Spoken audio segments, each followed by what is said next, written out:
Apa isi doa Bapak Zakaria? Memang tidak disebutkan di dalam Injil apa isi doanya. Kita bisa dalam hal ini meminjam apa yang dikatakan di dalam kitab suci Al-Quran sebagaimana diterangkan oleh Ustadz Adi Hidayat berikut ini. Nabi Zakaria divonis oleh medis dan klinis tak mungkin punya keturunan. Kata mereka fisiknya sudah letih, rambutnya memutih, dan istrinya divonis monopos dan mandul, mustahil punya keturunan secara medis. Tapi beliau menyebut nama Allah yang memberikan tanpa batas, yang tanpa ada sifat mustahil. Beliau memohon di mihrab langsung mengatakan, "Hunalika da'a Zakaria rabbah, qala rabbi habli min ladunka dzurriyyatan thayyibah." Ya Allah, mereka mengatakan aku nggak mungkin punya keturunan. Mereka bilang istriku tidak punya keterbatasan, ya Allah. Mustahil punya keturunan. Dia monofus, dia divonis mandul, saya pun sudah letih, saya sudah berambut putih dan sebagainya. Mereka katakan mustahil. Tapi saya yakin engkau yang tidak punya batas. Innaka sami'ud du'a. Mohon berikan darimu saja ya Allah, bukan dari yang lain. Engkau pasti mendengar doa hamba. Kalau pada yang maha mendengar saya tidak mengabulkan, lantas kepada siapa lagi hamba mesti bermunajat?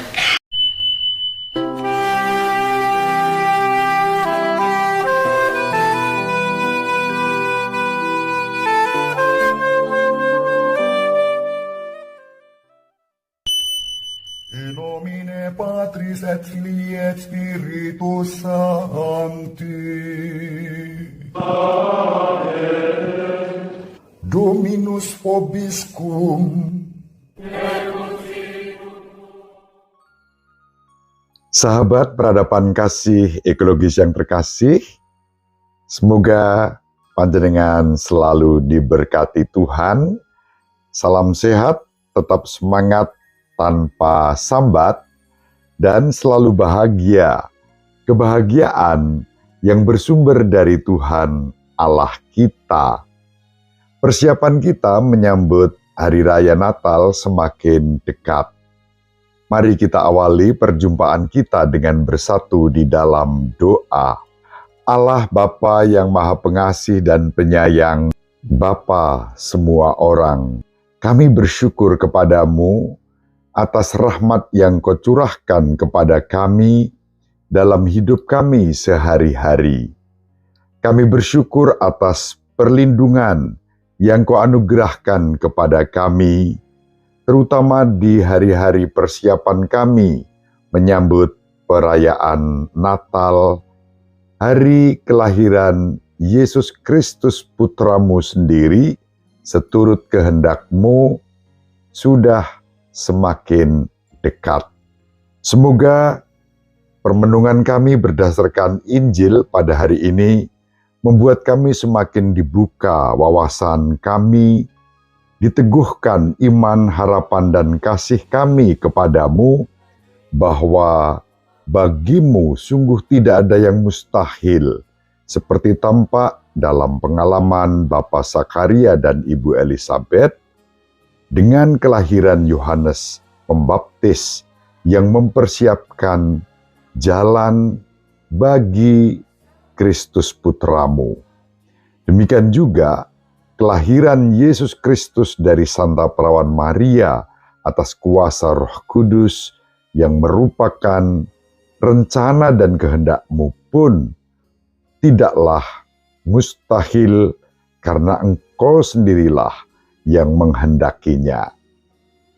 Semoga iman kami bertumbuh dan berkembang, berbuah dan menghasilkan berkah dalam hidup bersama sepanjang segala masa. Amin. Sahabat peradaban kasih ekologis yang terkasih, mari kita baca Injil Lukas sebagai bahan permenungan kita. Injil Lukas bab 1 ayat 5-25.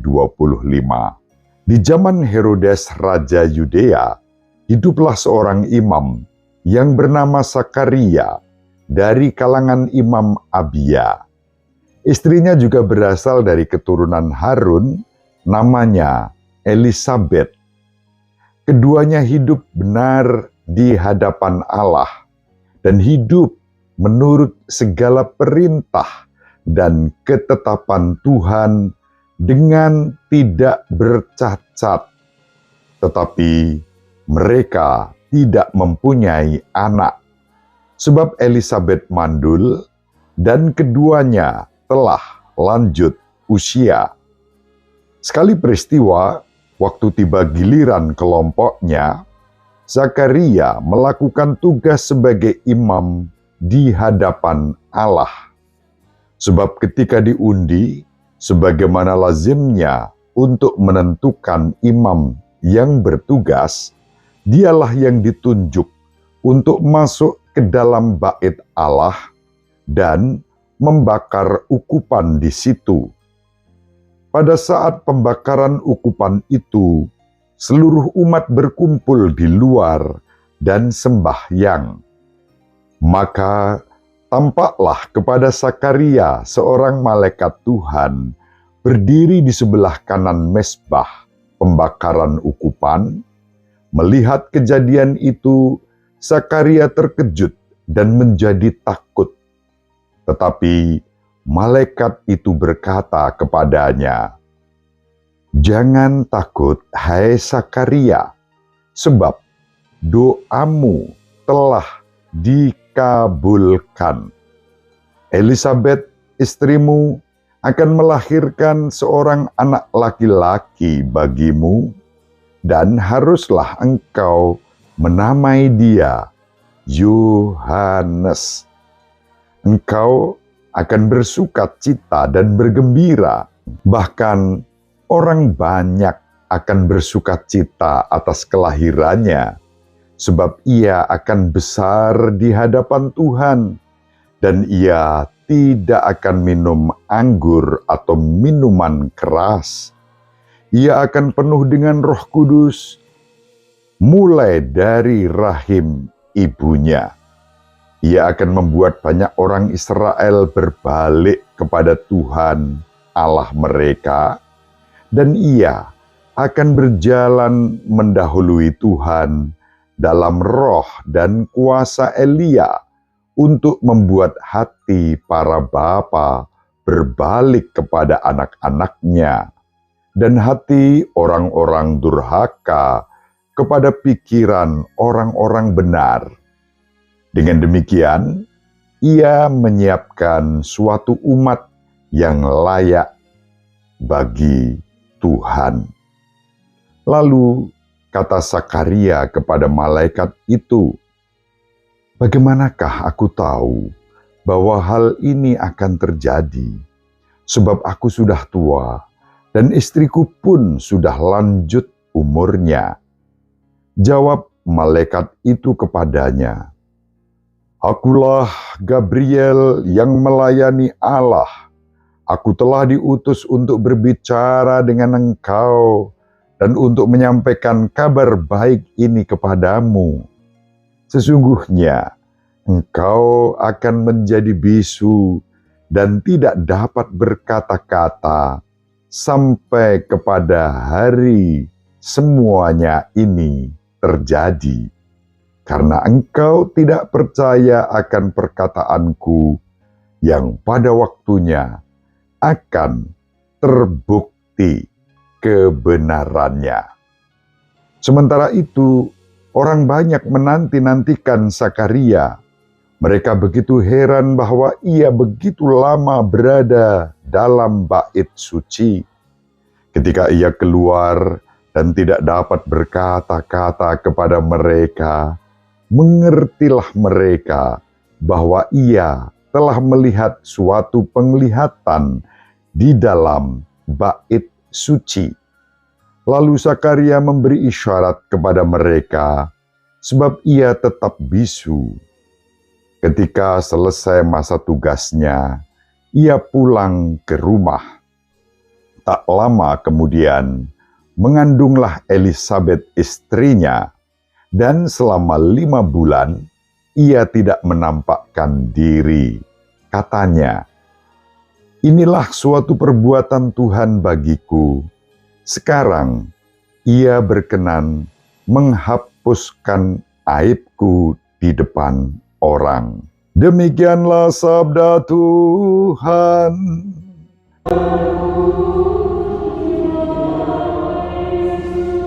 Sahabat peradaban kasih ekologis yang terkasih, pengalaman Zakaria yang sedang mengemban tugasnya sebagai imam dalam doa di Bait Allah mengalami penampakan malaikat Gabriel yang memberikan kabar gembira, kabar baik bahwa doanya telah dikabulkan. Apa isi doa Bapak Zakaria? Memang tidak disebutkan di dalam Injil apa isi doanya. Kita bisa dalam hal ini meminjam apa yang dikatakan di dalam kitab suci Al-Quran sebagaimana diterangkan oleh Ustadz Adi Hidayat berikut ini. Di dalamnya terdapat isi doa Bapak Zakaria. Nabi Zakaria divonis oleh medis dan klinis tak mungkin punya keturunan. Kata mereka fisiknya sudah letih, rambutnya memutih, dan istrinya divonis monopos dan mandul, mustahil punya keturunan secara medis.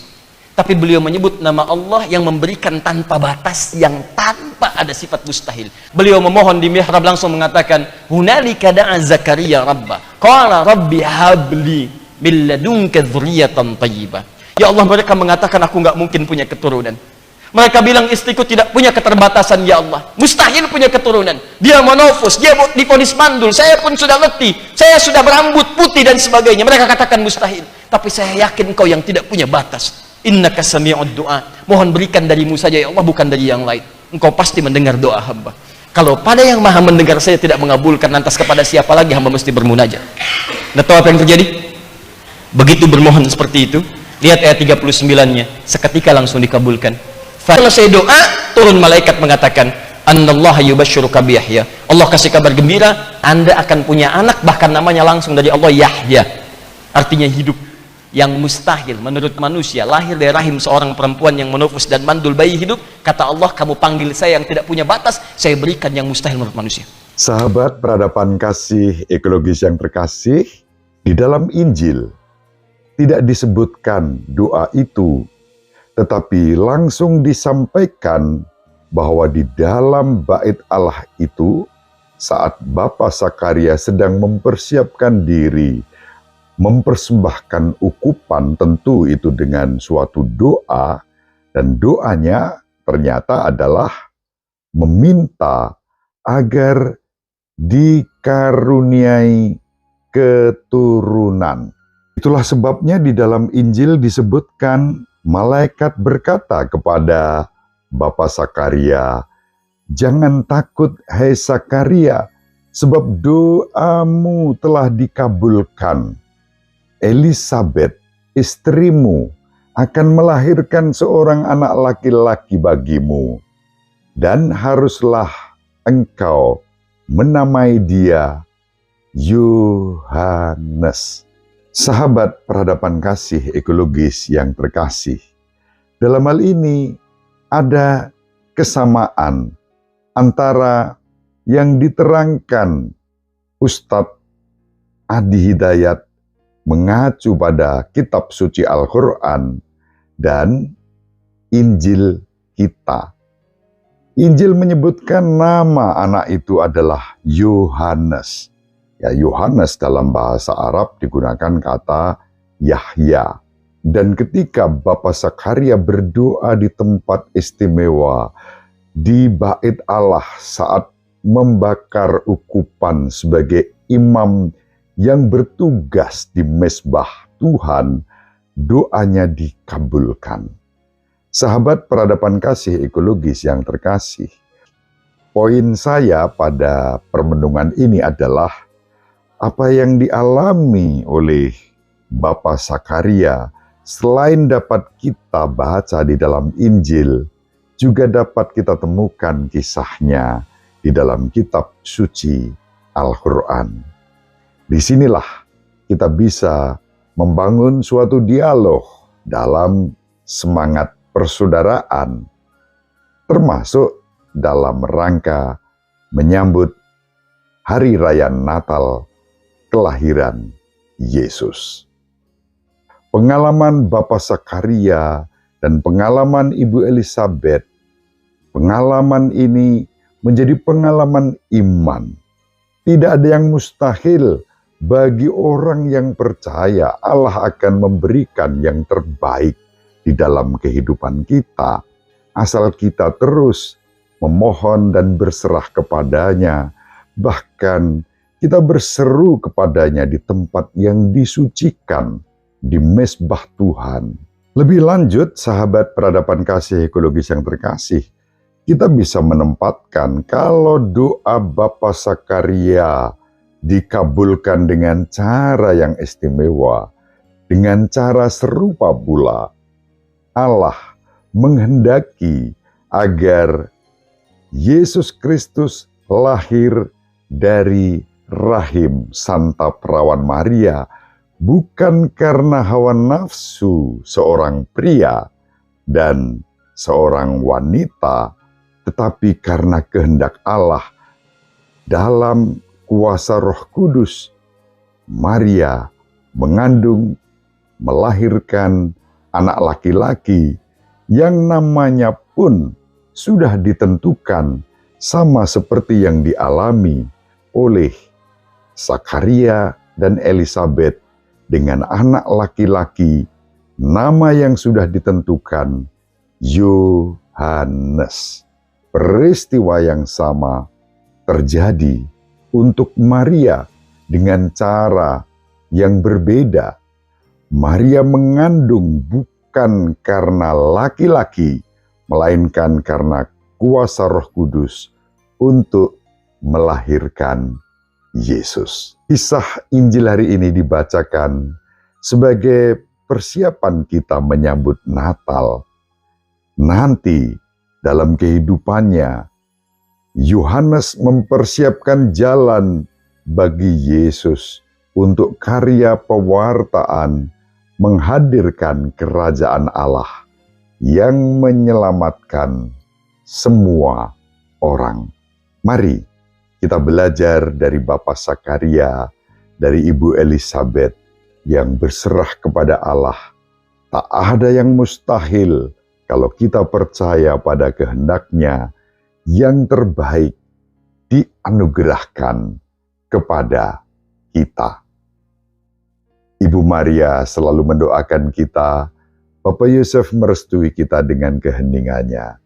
Demikian juga doa-doa Bapak Sakaria dan Ibu Elizabeth mengiringi kehidupan kita dalam mempersiapkan diri menyambut Hari Raya Natal. Semoga sahabat peradaban kasih ekologis yang terkasih bersama seluruh anggota keluarga dimanapun berada, dibimbing, dilindungi, dan diberkati oleh Allah yang Maha Kuasa, Bapa dan Putra dan Roh Kudus. Amin. Terima kasih, salam sehat, tetap semangat tanpa sambat, selalu bahagia, kebahagiaan yang bersumber dari Tuhan Allah kita.